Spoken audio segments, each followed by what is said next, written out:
Intisari berita BBC pukul 5 waktu Indonesia Barat. Dalam sepekan terakhir, kasus positif COVID-19 di Indonesia naik hampir 6 kali lipat di tengah peningkatan angka keterisian tempat tidur di rumah sakit. 90% kan ada di wilayah Jakarta, Bekasi, Tangerang. Signifikan kalau dibandingkan dengan dalam sebulan terakhir ya cukup signifikan. Komnas HAM menemukan lebih dari 1 orang tewas diduga karena tindak kekerasan saat berada di dalam kerangkeng Bupati Nonaktif Langkat, Sumatera Utara. Dan Menteri Luar Negeri Rusia mengatakan Moskow menginginkan hubungan yang setara, saling menghormati dengan Amerika Serikat dan negara-negara lain.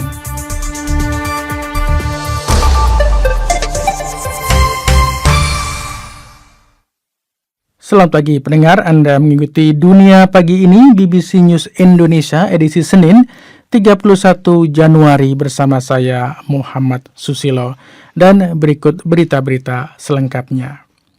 Dalam sepekan terakhir, kasus positif COVID-19 di Indonesia naik hampir 6 kali lipat. Perhimpunan Rumah Sakit mengatakan angka keterisian tempat tidur mulai meningkat dalam 1 bulan terakhir. Ahli penyakit menular menilai semestinya penyebaran Omikron tidak meluas jika pemerintah melakukan strategi penahanan yang baik. Kemenkes mencatat COVID varian Omikron sudah berada di Pulau Jawa dan Sumatera Utara. Belakangan, Batam juga melaporkan temuan kasus Omikron. Simak laporan wartawan BBC News Indonesia Triwahyuni yang diawali dengan komentar seorang tenaga kesehatan. Masa sih sebenarnya teman-teman yang lain juga, udah mulai ada pasien lagi gitu. Sekarang sih lebih ketat lagi prokesnya. Tenaga kesehatan ini juga mengatakan pasien di rumah sakit tempat ia bekerja mulai bertambah. Dari yang tadinya sempat 0 pasien COVID, pada hari Minggu sudah ada 7 pasien COVID. Ketua Perhimpunan Rumah Sakit Indonesia atau PERSI, Bambang Wibowo, membenarkan terjadi peningkatan jumlah pasien COVID di rumah sakit di beberapa wilayah. Terutama peningkatan itu kan ada di Jabodetabek ya. Yang lain meningkat tapi tidak signifikan. 90% kan ada di wilayah Jakarta, Bekasi, Tangerang. Signifikan kalau dibandingkan dengan dalam sebulan terakhir ya cukup signifikan. Tapi kalau dibandingkan dengan gelombang pada bulan Juli Agustus itu ya nggak seberapa. Pada 30 Januari, jumlah kasus positif COVID-19 di Indonesia bertambah 12.000 lebih, meningkat dari hari sebelumnya yang mencapai 11.000 lebih. Sampai 29 Januari, jumlah kasus varian Omikron mencapai lebih dari 2.600 dengan total transmisi lokal lebih dari 1.000 kasus. Untuk saat ini, Jakarta menjadi pusat penyebaran Omikron. Ketika ditanya soal pengetatan aturan menyusul kenaikan kasus positif COVID, juru bicara Satgas Penanganan COVID, Wiku Adhisa Smito, mengatakan kepada BBC Indonesia melalui pesan singkat bahwa kebijakan PPKM Jawa Bali tengah dikaji. Saat ini, beberapa kota tempat Omikron menyebar, termasuk Jakarta dan Medan, melaksanakan PPKM level 2. Ahli penyakit menular Mas Dalina Pane mengatakan penyebaran Omikron ke beberapa provinsi di Indonesia, bahkan sampai keluar Jawa, menggambarkan kegagalan dalam melakukan containment atau penahanan dalam mengendalikan pandemi. Waktu di awal-awal, itu Omikron masih bisa kita tahan di Jakarta saja gitu ya. Terus dia meluas ke Jawa Barat, itu pun masih yang aglomerasi ya, berbatasan dengan Jakarta. Ya, artinya dia masih terlokalisir, tapi saat ini beberapa wilayah yang menjadi pintu masuk ya, Surabaya dengan Bali itu kan sekarang udah menjadi pintu masuk, dan itu memang kasusnya naik, artinya intervensinya nggak efektif ya untuk bisa menahan supaya dia tidak menyebar. Strategi penahanan atau containment terdiri dari testing, tracing sampai selesai isolasi atau karantina mandiri, dan treatment bagi pasien isolasi yang membutuhkan perawatan di rumah sakit. Mas Dalina mengatakan penurunan kasus sejak puncak serangan Delta pada Juli lalu terjadi karena pelaksanaan strategi penahanan yang ketat di lapangan. Hal itu yang dibutuhkan saat ini karena kasus positif COVID diprediksi akan terus meningkat. Hal serupa disampaikan Ketua Perhimpunan Rumah Sakit Indonesia Bambang Wibowo. Dia meminta masyarakat dan pemerintah untuk melakukan pencegahan di hulu agar fasilitas kesehatan tidak kolaps. Saat ini, kata Bambang, rumah sakit sudah lebih siap menghadapi gelombang Omikron.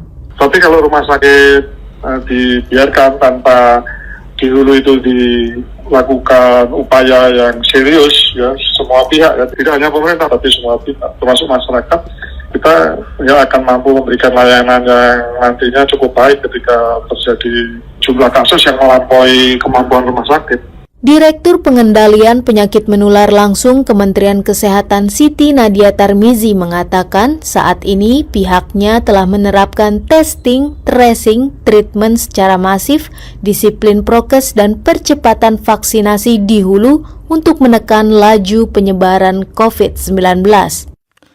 Laporan Tri Wahyuni. Komnas HAM menemukan lebih dari 1 orang tewas diduga karena tindak kekerasan saat berada di dalam kerangkeng Bupati Nonaktif Langkat, Sumatera Utara terbit rencana Parangin-Angin. Anggota Komnas HAM Hoirul Anam mengatakan pihaknya sudah melakukan penelusuran dan dari kesaksian terungkap ada dugaan tindak kekerasan dengan jumlah korban beberapa orang. Ada tindak kekerasan yang sampai menghilangkan nyawa. Dan korban yang menghilangkan nyawa ini lebih dari 1. Kami sudah mendalaminya, kami sudah informasi kami dapatkan dari berbagai pihak yang itu lebih dari 2 yang mengatakan bahwa memang kematian tersebut itu ditimbulkan oleh tindak kekerasan. Dan bagaimana kondisi jenazah juga kami mendapatkan keterangan dari lebih dari 2 saksi. Jadi firm kekerasan terjadi, korbannya banyak, termasuk di dalamnya adalah kekerasan yang menimbulkan hilangnya nyawa. Dalam satu video di saluran resmi pemerintah Kabupaten Langkat, Bupati yang kini nonaktif itu pernah mengatakan bahwa kerangkeng adalah untuk membina warga yang menyalahgunakan narkoba. Namun Badan Narkotika Nasional menyatakan kerangkeng ini tak bisa disebut sebagai tempat rehabilitasi, sementara para pegiat HAM menduga kerangkeng itu terkait dengan apa yang mereka gambarkan sebagai praktik perbudakan modern. Ketika ketegangan atas Ukraina berlanjut, Menteri Luar Negeri Rusia mengatakan Moskow menginginkan hubungan yang setara, saling menghormati dengan Amerika Serikat dan negara-negara lain. Anda tengah mendengarkan BBC News Indonesia.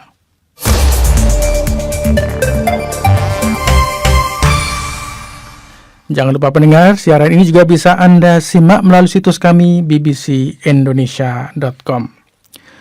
Hari Kusta Sedunia diperingati setiap hari Minggu terakhir di bulan Januari. Setiap tahun lebih dari 11.000 orang di Indonesia menderita kusta yang merupakan tertinggi ketiga di dunia menurut data WHO. Seorang pasien dan orang yang pernah mengidap kusta bercerita betapa penyakit yang juga disebut lepra ini telah merenggut masa remaja dan bagaimana mereka akhirnya bisa bangkit dan sembuh. Penuturannya dirangkum oleh wartawan BBC Indonesia Rene Kawilarang yang merangkumnya untuk majalah Udara pagi ini.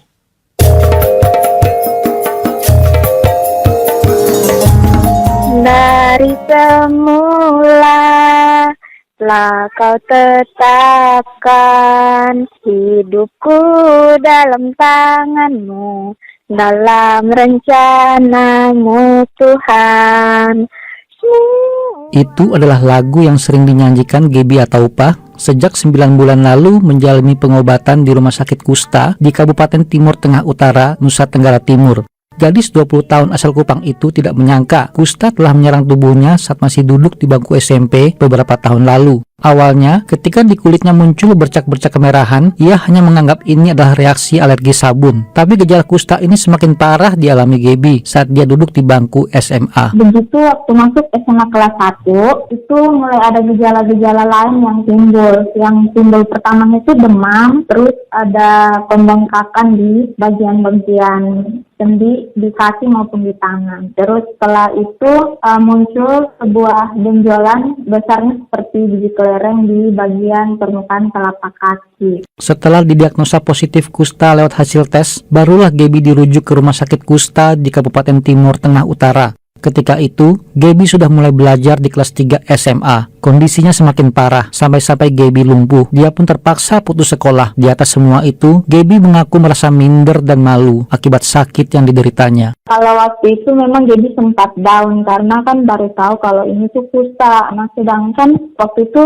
teman-teman Gaby pada tanya, Gaby sebenarnya Gaby sakit apa? Saya bilang, Gaby sakit lepra. Tapi karena mereka juga tidak tahu tentang lepra ini apa kan. Akhirnya karena mereka sering tanya terus, akhirnya Gaby juga merasa minder, merasa malu. Perasaan yang sama juga diutarakan oleh Uswatun Khasanah saat menderita kusta di bangku SMP di Cirebon. Dia sempat 3 minggu tidak bersekolah setelah dijauhi oleh teman-temannya akibat stigma yang dialami sebagai penderita kusta. Bagi Uswatun, kusta telah merenggut masa remajanya. Pada waktu itu memang masa sekolah ya, jadi masanya untuk bergaul gitu, teman-teman menjauhi, mengejek ke saya karena mukanya jelek, ya karena dia nggak mau berteman. Bahkan sahabat saya sendiri yang biasa berteman bercanda gurau itu menghindari saya. Hampir 3 minggu saya tidak di sekolah karena waktu itu sakit berat, tidak bisa jalan, harusnya istirahat dan mempengaruhi juga motivasi belajar saya gitu. Itulah stigmanya kemana-mana.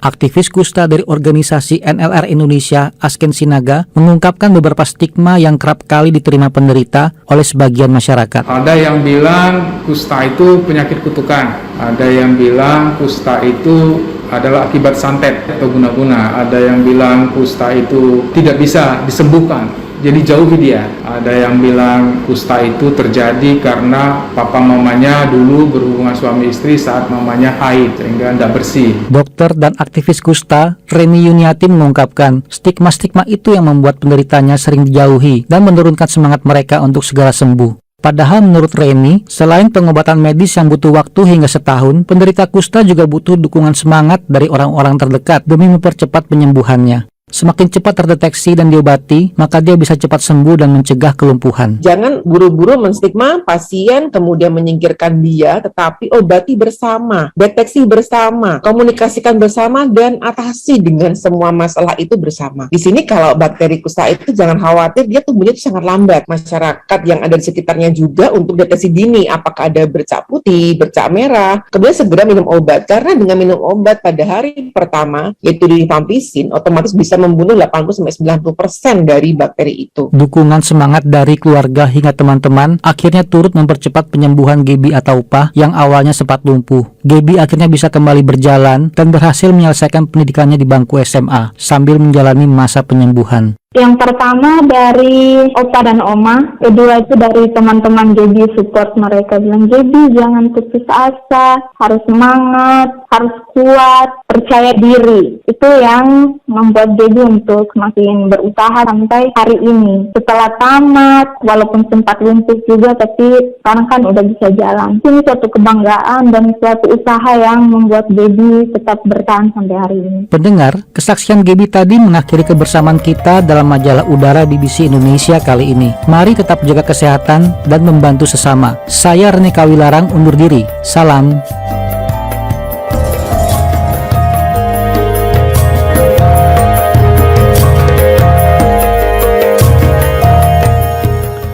Terima kasih Rene yang sudah menyampaikan dan merangkum majalah udara untuk pagi ini. Dan artikelnya bisa Anda baca di situs kami bbcindonesia.com. Di situs kami Anda juga bisa membaca tentang kisah para perempuan yang menggunakan teknologi untuk mencegah pelecehan dan kekerasan seksual di jalan. Juga ada artikel tentang bagaimana 2 warga Indonesia hiruk pikuk ditemui oleh para pelanggan karena 2 warga ini mendirikan warung Indonesia di London. Ada yang menjual masakan Padang lengkap dengan sambal cabai hijau, kemudian sate ayam, bakso, dan cendol. Silakan baca bagaimana kisah mereka membuka warung Indonesia di London. Dan demikian saja pendengar Dunia Pagi ini dari BBC News Indonesia untuk kali ini. Saya Muhammad Susilo dari studio Broadcasting House di pusat kota London mengucapkan terima kasih, selamat pagi dan selamat beraktivitas.